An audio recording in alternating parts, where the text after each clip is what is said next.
Yeah, first of all, you would allow the humble visitor I am to also respectfully greet the Wurundjeri people of the Kulin Nation, traditional owners of the land we meet on today. My respects go to their elders, their heritage and culture, past, today, and tomorrow. So, honorable guest, I humbly salute you.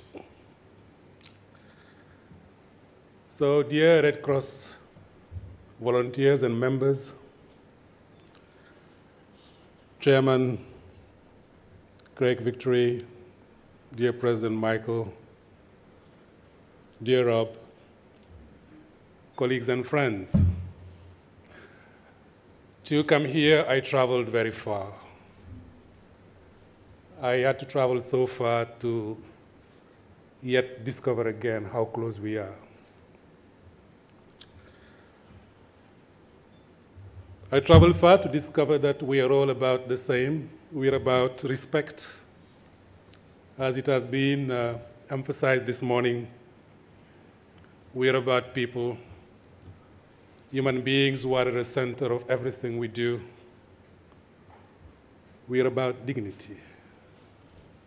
Dignity of those in need and those who suffer multiple deprivations in our communities and around the world.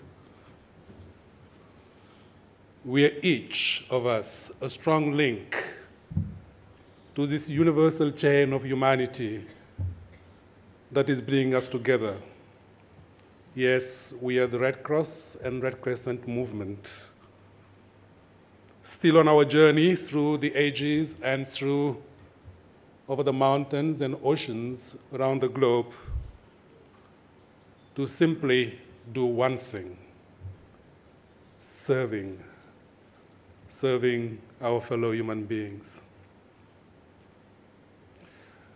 The Australian Red Cross journey started 100 years ago,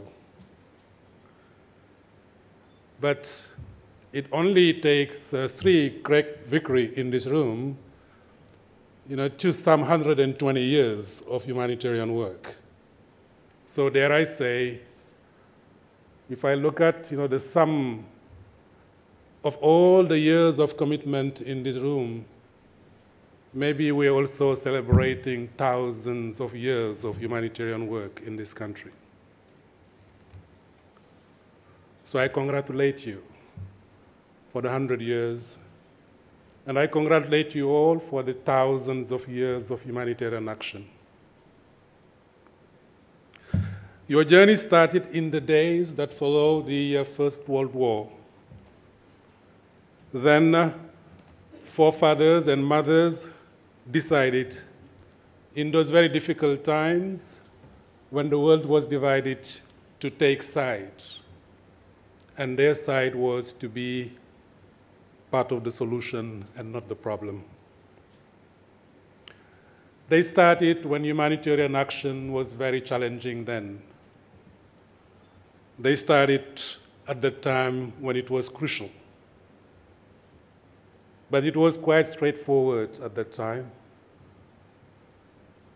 It was about to tend to the wounded, to respectfully bid farewell to the dead, to support grieving families, and to elevate human suffering.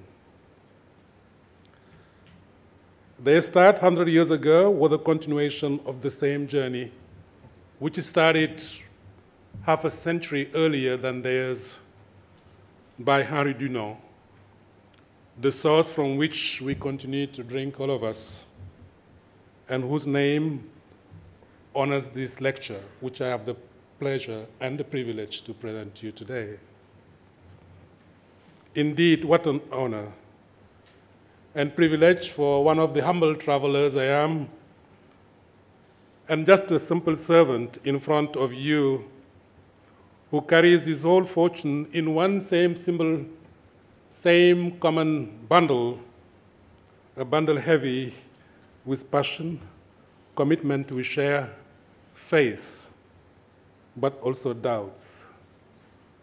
Doubts that question us to listen and learn.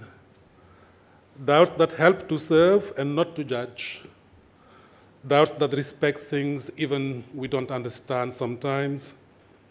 And most importantly, doubts that motivate us to carry on and to always continue the journey in which we are still today.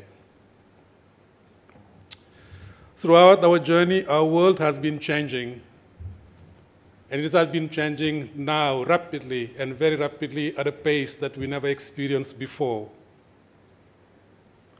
The then battlefields that had names such as Solferino or La Marne or Verdun are all now everywhere. They are unfortunately on the streets, in the buses, in mosques and churches and synagogues. They're unfortunately in schools. The then rural areas where the majority of our people used to work and live now turn into urban and peri-urban settings. The then more stable environments with predictable seasons are now blurred by what is known to be climate change and global warming. The then short crises we used to intervene in now are getting more and more protracted. We are now more global. We are now more interconnected than ever before. We are now world citizens, and each of us claims his part of this one world we belong to, beyond the borders and then beyond every administrative settings we may be finding ourselves in. But we are always there through that time. Always there to heal the wounds that unfortunately are becoming more invisible by the day, but those invisible wounds that are leaving huge blue spots on the many souls that we work with. We're also always there to find the soothing words even at times when words lose their meanings. And we're there all the time if it requires to be in silence, to just assure that no one is alone.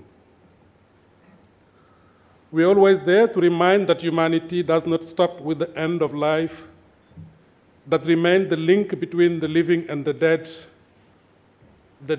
in many cultures who are not dead, the dead in many cultures that are never gone, because they remain the link between our past, our today, and our future. These are the realities of a shared humanity. These are the realities that we encounter along our journey as members of this formidable movement. This is a journey that took us in the northern part of Kenya, in a place called Dadaab, when 25 years ago a conflict started, and children who were then born in that same place are still living in the same refugee camp.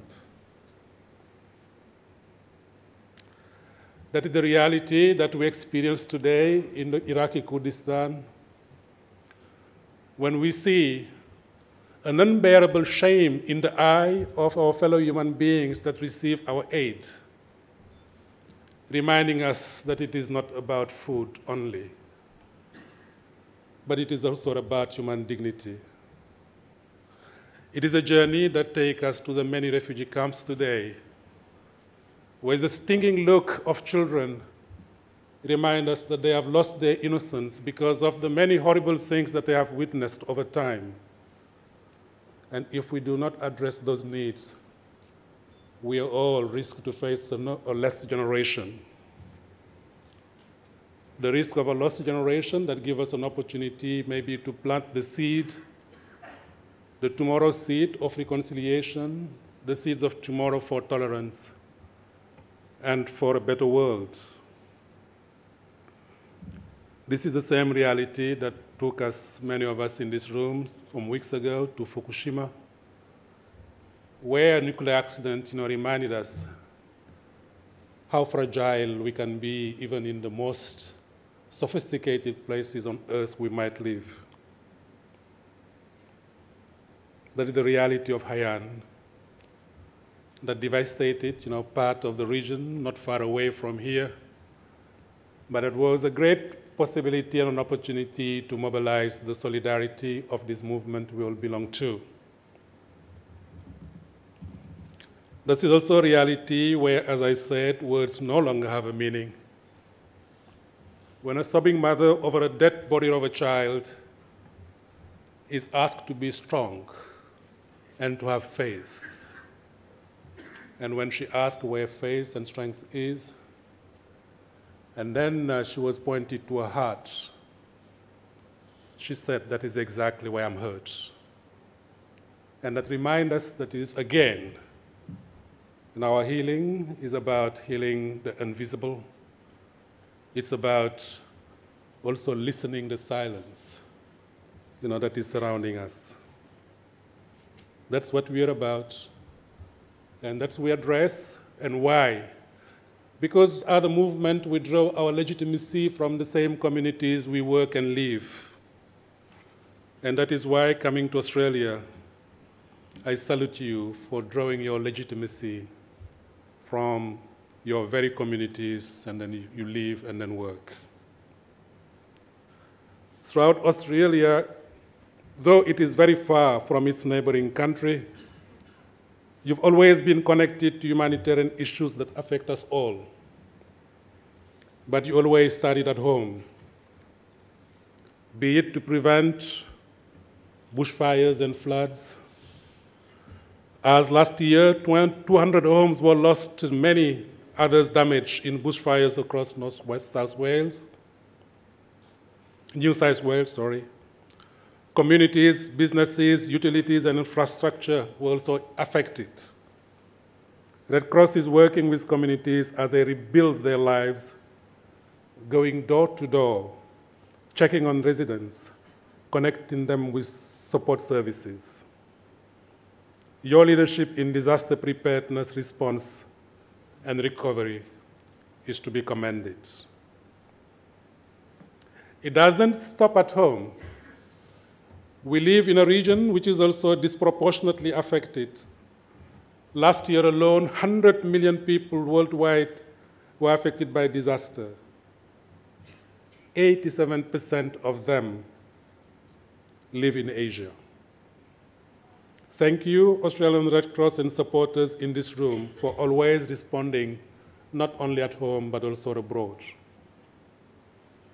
For example, following the 2004 Asian earthquake and tsunami that devastated Indonesia, Thailand, Sri Lanka, and the Maldives, you raised more than $100 million to support response and recovery. And that went to so many people that you will never see in your entire life. That will go to so many households whose lives have been changed that you will never be aware of. On their behalf and on behalf of all of us, thank you. On social inclusion, migration, and building stronger communities, here again, your programs and services to the homeless, those affected by mental health, isolated people, and our respected elders are to be commended. Your youth showed leadership, again reminding us the chain across generations.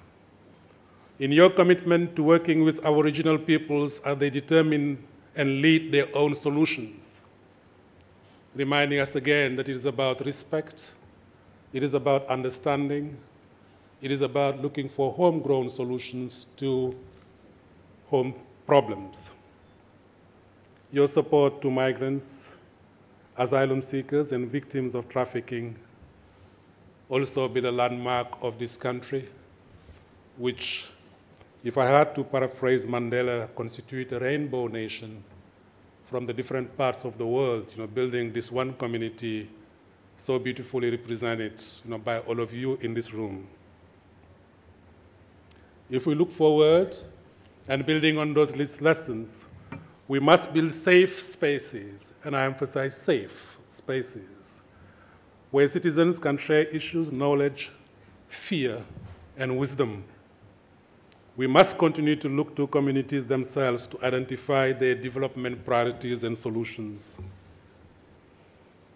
You do represent, through the volunteers, a pivotal segment in this process, representing the voices of the vulnerable. In many cases, they are the vulnerables that know the best local solution. On protecting people in war, Australian Red Cross plays a leading role in educating communities, authorities, humanitarian workers, journalists, lawyers, students, medical professionals in what is known to be international humanitarian law. The importance of understanding these laws and insisting on the world's adherence to them cannot be understated. They ensure the safety of our staff. They ensure the safety of our volunteers, particularly at the times when those spaces are shrinking more and more. We mourn, again, 40 of our own who lost their lives while trying to save lives in Syria, and that is totally unacceptable. Australian delegates have been serving in Syria and Iraq since 2012 to support the delivery of emergency relief, water and sanitation, and health services.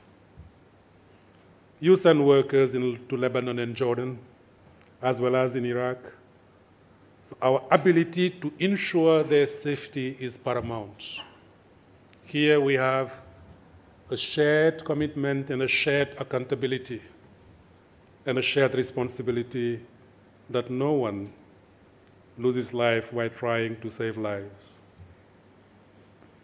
We look to you for your continued leadership in promoting international humanitarian law and in other areas as well. For example, in hosting the IFRC General Assembly last year in Sydney, so our leaders could convene to agree on humanitarian priorities and collective action. Thank you again for hosting this very important gathering. Also, in developing the guide to parliamentarians, providing guidance and tools for national societies to build relationships with their parliamentarians, the representatives of the people, to promote their auxiliary status and open doors for deeper collaboration and funding and support. At the Red Cross and Red Crescent International Conference, when members of our global network committed to promoting the elimination of nuclear weapons, you were also there. Thank you, Chairman, for your leadership in that regard.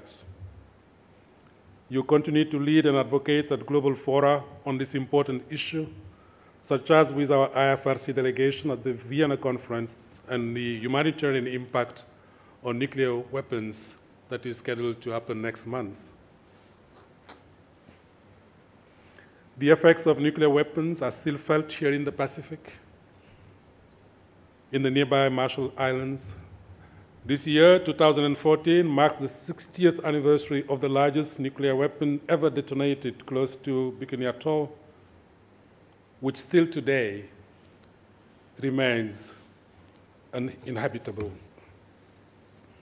So if we look forward in times of conflict, we must continue to support Red Cross and Red Crescent societies in their humanitarian responses within their own borders first. We must support the movement in neighboring countries, such as in Syria, where, for example, 3 million refugees have fled to Iraq, Turkey, Jordan, and Lebanon, pushing the limits of host communities and Red Cross and Red Crescent response capacities in these countries. It is not always, the richest that host the poorest.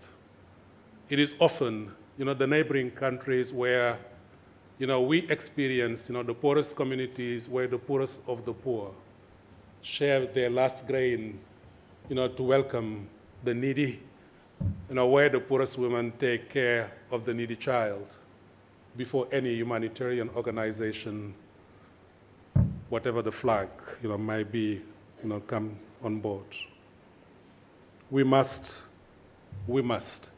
collaborate and strengthen our partnership with ICRC and all movement partners for increased effectiveness in humanitarian response.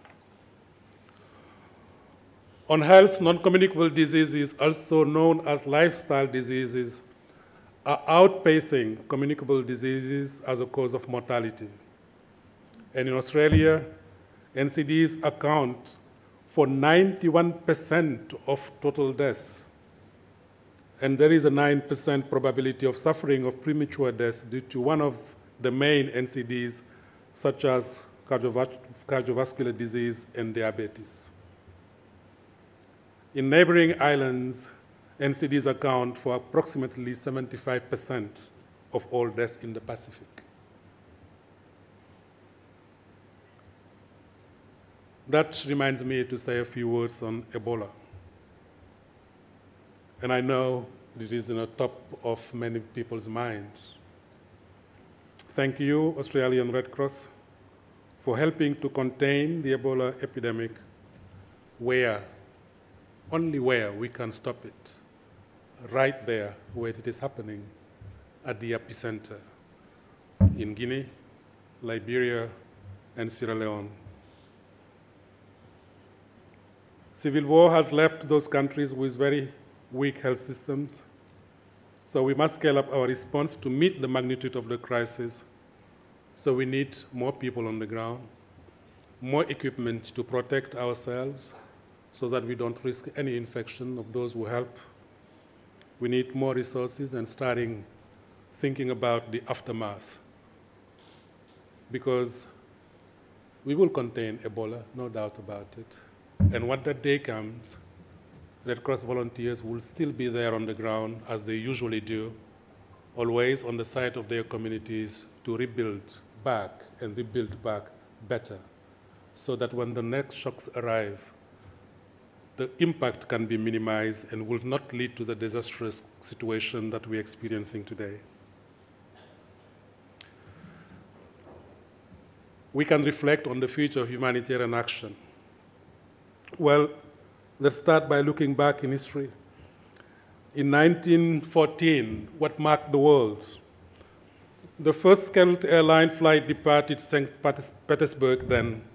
The steamboat passed through the Panama Canal, and those were the headlines. The first transcontinental phone link happened, but then also World War I engulfed the world, and then gave a start to the journey we are celebrating today. Would our ancestors have imagined the technological feats we now consume as everyday occurrences? Probably not.